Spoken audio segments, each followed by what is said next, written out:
Welcome to Royal Family.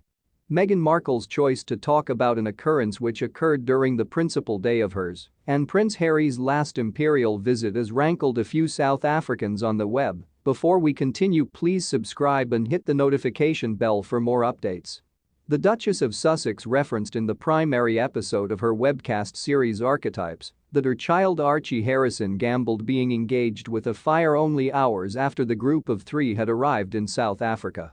Addressing her companion and tennis star Serena Williams, Meghan said there had been an occurrence ignited by a radiator set in the nursery where her then multi-month-old child was intended to be resting while his folks were embraced commitment. She said, "The second we landed, we needed to drop him off at this lodging unit that they had made them stay in.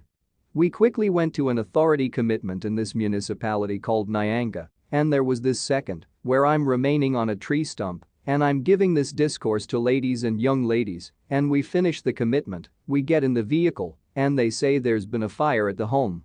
The Duchess continued saying her child had not been hurt as he was not in the room thanks to his babysitter Lauren, who had taken the child down the stairs with her for a bite. Thus much, I think, optically, the spotlight turns out to be on how it looks rather than how it feels. The depiction of the home as a lodging unit has all the earmarks of being one reason why a few South Africans have taken to Twitter and added to get the hashtag #VoteSecMeghan, a hostile term signifying disappear moving. One Twitter client, named Justine Fairground, stated, "Meghan, you might trick Americans, celeb companions, virtual entertainment flunkies, yet you can't trick Africans. You've shown us what your identity is. At the point when you attempt to tear the royal family, you disregard who you outrage on the way." Host of the Snayman podcast, Lulama Anderson, expressed, "Meghan Markle doesn't really mind how she depicts South Africa. She should at absolutely no point in the future step foot here." Asked by another client, Lilab, how Meghan depicted South Africa, Mr. Anderson answered, "Optics will propose that South Africa isn't protected." Among different a huge number of tweets including the hashtag, there was one by Raymond Segoti, who stated, "I was persuaded by her following up on Oprah interview. Presently in the wake of lying about South Africa, I pull out my compassion and outrage against the British media and royal family."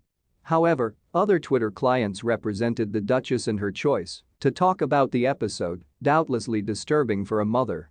Twitter client Frank Incense said, "Skeptics will detest. Try not to change the account. It was about the fire, not about South Africa. I suppose you really want more love. What's more," Nko tweeted, "Meghan said nothing hostile. It's simply the hopeless side of Twitter attempting to track down something to whine about." And Dr. Eugenia Kula composed, "As a South African, I'm glad for you. You are a motivation to little kids." Meghan's very first web recording was delivered on Tuesday and zeroed in on the unfortunate underlying meaning the word aspiration can get when used to address ladies. Originals, delivered solely for Spotify, examines the names that attempt to keep ladies down. More than 12 episodes, the Duchess will talk with famous people as well as specialists about various words.